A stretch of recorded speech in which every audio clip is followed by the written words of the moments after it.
This morning, we have a neighborhood crime alert in Royal Oak. Police investigating a recent string of break-ins / are the doors unlocked and a lot of things missing out of cars. And we have seen this happen time and time again in Royal Oak, where those neighborhoods are so tightly compacted and a lot of people park on the street and maybe leaving their doors unlocked. This is a map of the areas that were just targeted just over this past weekend. Vermont, Rembrandt, also Hudson, all impacted. In fact, valuables were taken from a lot of people's vehicles. Shante Passmore is out there this morning with a safety warning from police. Good morning, Shante.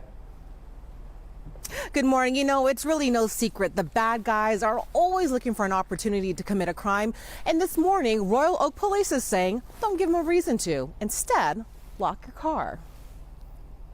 Just past 2 a.m., what's this guy doing in someone's driveway? The Ring camera video shows a prowler going from car to car. The tipster sharing these images of somebody clearly rummaging inside. Thankfully, nothing taken. But not the same story elsewhere in Royal Oak. Sometimes you could say it's organized because it's obvious there's a crew of people. Sometimes it's just petty opportunistic theft that occurs.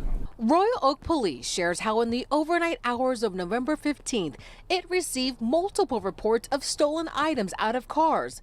Locations include the 600 block of South Rembrandt, the 2200 block of East Hudson, and 200 block of South Vermont. The thieves made off with jewelry and wallets. You can't trust anybody. The common denominator, unlocked vehicles. This general pocket of Royal Oak feels very secure, but I acknowledge that we live in a big city. Royal Oak Police tells Local 4 it's not seeing an uptick in the crime trend. The goal, to keep it that way. It's common sense. You don't leave a laptop or a wallet with credit cards in it. I think sometimes people, maybe they think they lock their, I don't know, I don't understand that one. And it really is common sense. I mean, you gotta lock your doors. That's the final takeaway. And it's really the first step in deterring crime. And sometimes I've heard people say, you know, I really don't want to lock it up in case people want to bust through my windows and take whatever they want. But Royal Oak Police says most often the crooks will keep it moving if they see that your car is locked and look for one that's unlocked. We're live in Royal Oak this morning. Shante Passmore, Local 4. So don't be that crime of opportunity. Thank you, Shante. And let's just bring it on home just a little bit more from a former police officer. The big word, opportunity. Yeah. So let's just talk about this. Leaving things that are valuable in your vehicle, like your laptop, your wallet, money.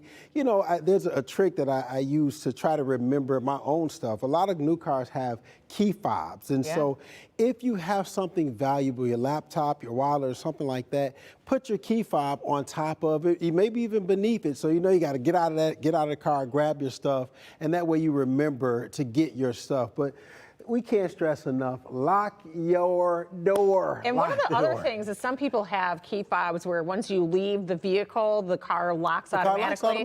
But not all the time. You got to double check. Not all the time. We just got a different car than what we had before. And I got to tell my wife, lock the door, lock the door. And you know, whether it's the touch thing, the key fob, just lock the door. So just got to get in the habit of doing And you it. really can never let your guard down. You like can't. sometimes I have my purse in the car and I might like go to a gas station. I'm just going to run and I'll be right back. You know, put it in the trunk or take it with you. Take it with you. Yeah, get it out of sight. Exactly. Yeah. Good advice. Thank you, Darnell.